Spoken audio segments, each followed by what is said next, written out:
Work करेगा। इसके पहले प्री एजुकेशन शिक्षा का कोई प्रावधान नहीं था। पहली बार इस शिक्षा नीति में प्री एजुकेशन का प्रावधान रखा गया है, ताकि बचपन से ही बच्चा स्कूल को बोझ न समझे, बल्कि हंसी मजाक में खेलते कूदते वो स्कूल में जाना प्रारंभ कर दे और स्कूल को एक बोझ न समझे, शिक्षा को बोझ न समझे। इसके बाद कक्षा 1 और 2 तक, यानी पहले 5 चरण, पहले 3 वर्ष होंगे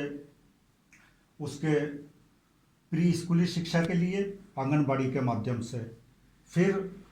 अगले 2 वर्ष होंगे कक्षा 1 और 2, और उसके बाद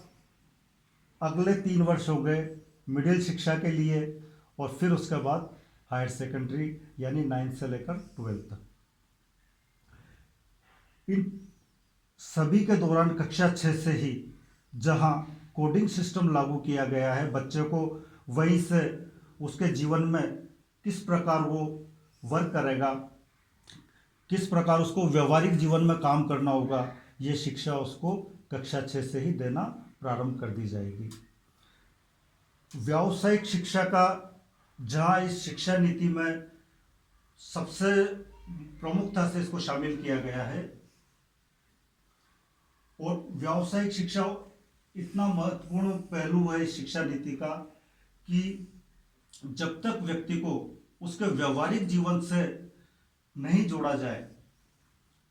व्यवहार में जो उसके जो शिक्षाएं जो उसने पढ़ा है वो सामान्यतः अभी वर्तमान में व्यवहार में उसके काम में नहीं आती है। लेकिन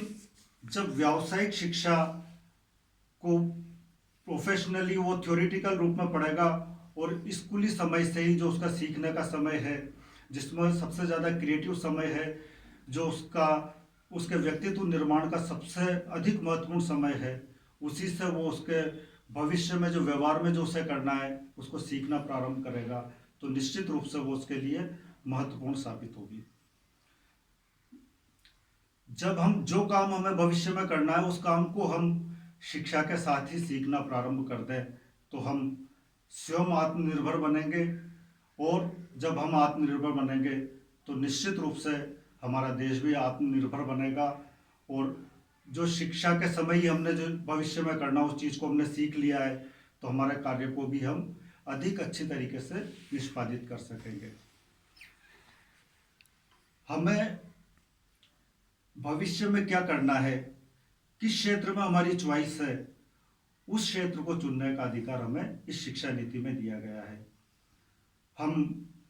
चाहे संगीत हो, चाहे योग हो, चाहे खेल हो, चाहे अन्य कोई ऐसा विषय हो जिस पे हमें वर्क करना है, जिसमें भी हमारी रुचि हो, जिसमें भी विद्यार्थी की रुचि हो, उसको वो अपनी इच्छा से ले सकता है। और जब वो रुचि वाले विषय को पढ़ेगा तो निश्चित रूप से व्यवहार में जब उसका जो काम करेगा उसमें वो सफल होगा। चाहे क्षेत्र कोई सा भी हो, काम कोई छोटा नहीं होता है। हमारे पुरातन काल में भी जो हमारी शिक्षा पद्धति थी, जो हमारे काम करने का तरीका था, जो हमारी पहचान थी, वो हमारे कर्म के आधार पर ही थी। हम जो कर्म कर रहे हैं वही हमारी पहचान हुआ करती थी। कर्म को सबसे ऊपर रखा गया था, और व्यावसायिक शिक्षा में भी यही है कि हमारा जो कर्म है उसी की शिक्षा हम शिक्षा काल में ग्रहण करें। हम चाहे टेलर का वर्क है,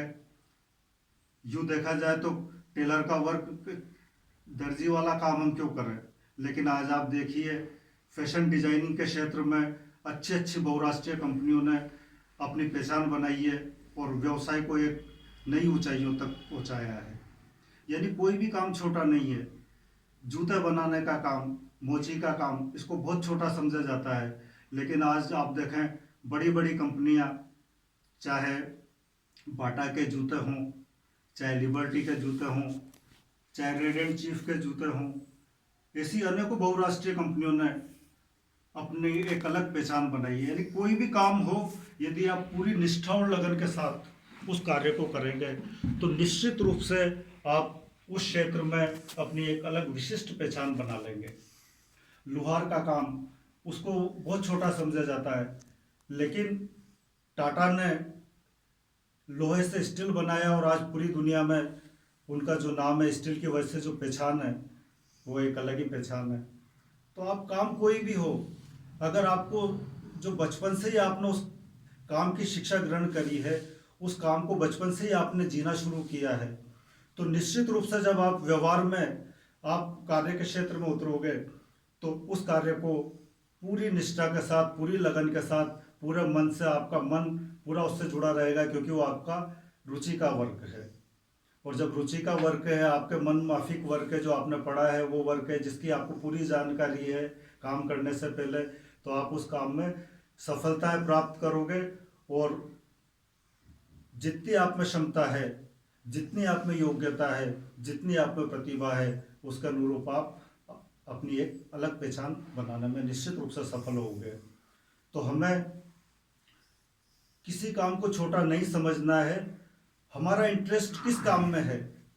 उस काम को हमें हमारे शिक्षा काल से ही, हमारे प्रारंभिक जीवन से ही, इस शिक्षा नीति में कक्षा 6 से ही इसका प्रावधान किया गया है कि जिसकी जो रुचि हो वो कक्षा 6 से ही उसको पढ़ना प्रारंभ करे, सीखना प्रारंभ करे, और जब वो काम करना शुरू करे तो उसमें पारंगत हो जाए, असफलता की कोई संभावना नहीं बचे। तो हम जो भी काम हमें करना है, जो भी हमारी रुचि है, उसको हम शिक्षा काल से उसमें पूरी लगन से, पूरी निष्ठा से उस काम को करते रहें। इसके अलावा हमारी इस शिक्षा नीति में व्यवहार में भी, थ्योरेटिकल में तो विद्यार्थियों को व्यावसायिक शिक्षा दी ही जाएगी, और जब थ्योरेटिकल व्यावसायिक शिक्षा विद्यार्थी ग्रहण करेगा तो वो व्यवहार में भी उसको अच्छे तरीके से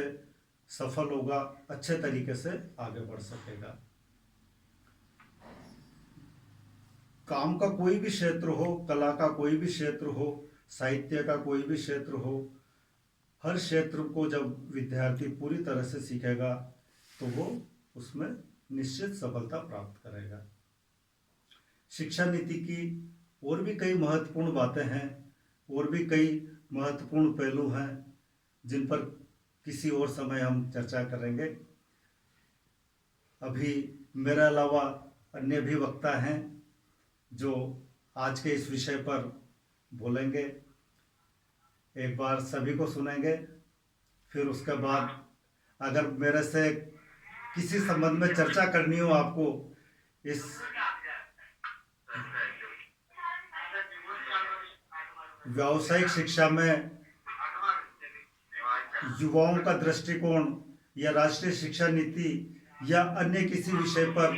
या अपने रावत भाटा कॉलेज के संबंध में किसी भी विषय पर मेरे से कोई चर्चा करनी हो, कोई बात करनी हो, कोई प्रश्न पूछना हो, हम सामान्य चर्चा कर रहे हैं, आप बिल्कुल पूछ सकते हैं। रावत भाटा कॉलेज के विद्यार्थी भी इसमें जुड़े हुए हैं, हमारे सभी संकाय सदस्य भी इसमें जुड़े हुए हैं। किसी के भी दिमाग में कोई भी शिक्षा नीति के संबंध में या अन्य कोई भी प्रश्न हो तो आप बिल्कुल कुछ भी, या आपके भी कोई विचार शेयर करना चाहें आप, बिल्कुल स्वागत है सभी का।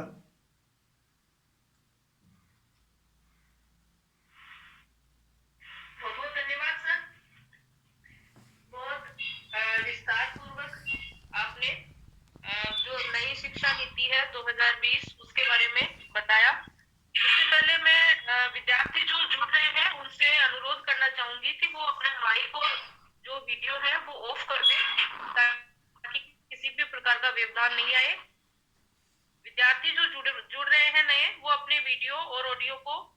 ऑफ कर दें एक बार, ताकि वक्ता की बात हम ध्यानपूर्वक सुन सके।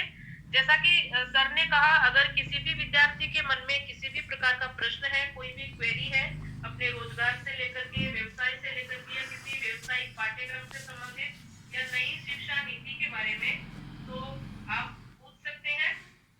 सर का मार्गदर्शन हमें मिलेगा। अगर आप बीच में आपके प्रश्न कोई आता है तो आप चैट बॉक्स में उसको लिख करके भी दे सकते हैं, तो हम सर से चर्चा कर लेंगे। सर ने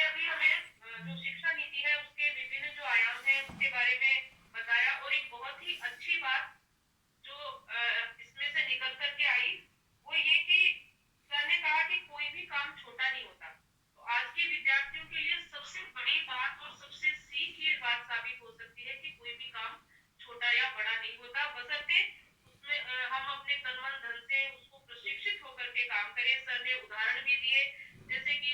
भारतीय समाज ऐसा रहा है कि जैसे जूते बनाने का काम है,